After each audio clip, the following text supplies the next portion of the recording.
Hi friends, நம்ம இன்றைக்கி இந்த வீடியோவில் பசலைக்கீரை ஹார்வெஸ்டிங்கும் பசலைக்கீரை பொரியலும் எப்படி பண்ணுறோன்னு தான் பார்க்க போகிறோம். இது நான் எங்கள் வீட்டில் நட்டு வளர்த்தி விட்டுருக்கிறேன். மாடி தோட்டத்தில் நட்டுருக்க பசலைக்கீரை. பசலைக்கீரை இந்த மாதிரி கொடியாக தான் படரும். ஸோ நான் எங்கள் மாடிப்படியில் இந்த மாதிரி படத்தி விட்டுருக்கிறேன்.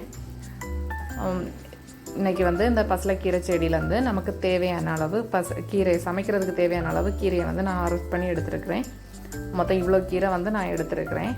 இனி இந்த கீரையை நல்லா வாஷ் பண்ணி எடுத்துக்கோங்க. வாஷ் பண்ணதுக்கப்புறமா இதை நீளமாக கட் பண்ணி நான் எடுத்துருக்கிறேன். நீங்கள் வேணால் இன்னொரு வாட்டி வேணாலும் இன்னொரு கிராஸ் கட்டிங் பண்ணாலும் ஓகே தான்.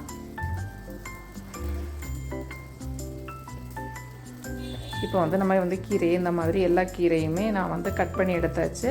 இதுக்கப்புறமா இதில் சின்ன வெங்காயமாக ஆட் பண்ணலாம், பெரிய வெங்காயமாக ஆட் பண்ணலாம். சின்ன வெங்காயம்னா உங்களுக்கு கீரைக்கு குவான்டிட்டிக்கு அப்போ எடுத்துக்கோங்க. இது நான் ஒரு பெரிய வெங்காயத்தில் சின்ன சைஸ் வெங்காயத்தை எடுத்துருக்கேன். அதை சின்ன சின்னதாக கட் பண்ணி எடுத்து வச்சுருக்கிறேன். இதுக்கப்புறமா இனி சமைக்கிறதுக்கு ஸ்டார்ட் பண்ண வேண்டியதான். ஒரு கடாயை நான் எடுத்துருக்கேன். கடாய் சூடானதுக்கப்புறமா இதில் தேவையான அளவு தேங்காய் எண்ணெய் ஆட் பண்ணிக்கோங்க. எரிப்புக்காக ஒரு வத்தலை ஆட் பண்ணிக்கோங்க. நான் இதில் பச்சை மிளகாய் ஆட் பண்ணியிருக்கிறேன். நமக்கு வெங்காயமும் கீரையும் ஒரே டைமில் வெந்துடும். ஸோ நான் ஃபஸ்ட்டு இதில் வெங்காயத்தையும் கீரையும் ஆட் பண்ணி நல்லா மிக்ஸ் பண்ணி கொடுத்துக்கோங்க. இந்த கீரை சீக்கிரமாக வெந்துடும். அது மட்டும் இல்லாமல் இதில் நம்ம தண்ணி ஆட் பண்ண வேண்டிய தேவையே இல்லை. இந்த கீரையிலேயே நிறைய தண்ணி இருக்கும். ஸோ நம்ம தண்ணி ஆட் பண்ணாமல் இந்த மாதிரி வசக்கி கொடுத்துட்டே இருந்தாலே போதும். கீரை நல்லா வெந்துடும். கீரை வெந்ததுக்கப்புறமா இதில் சால்ட் ஆட் பண்ணிக்கோங்க. ஃபஸ்ட்டே சால்ட்டை ஆட் பண்ண வேண்டாம்.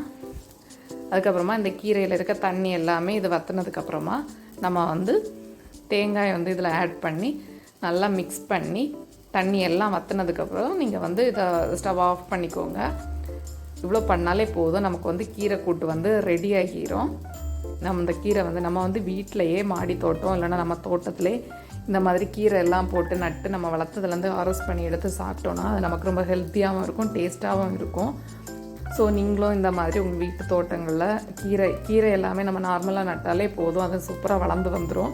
நமக்கு நல்ல ரிசல்ட் கிடைக்கும். ஸோ இந்த மாதிரி நீங்களும் உங்கள் வீட்டில் தோட்டங்கள் வைங்க. Thank you friends. என்னோட இந்த வீடியோ உங்களுக்கு பிடிச்சினா மறக்காமல் லைக் பண்ணுங்கள் ஃப்ரெண்ட்ஸ். உங்கள் ஃப்ரெண்ட்ஸுக்கும் ஷேர் பண்ணுங்கள்.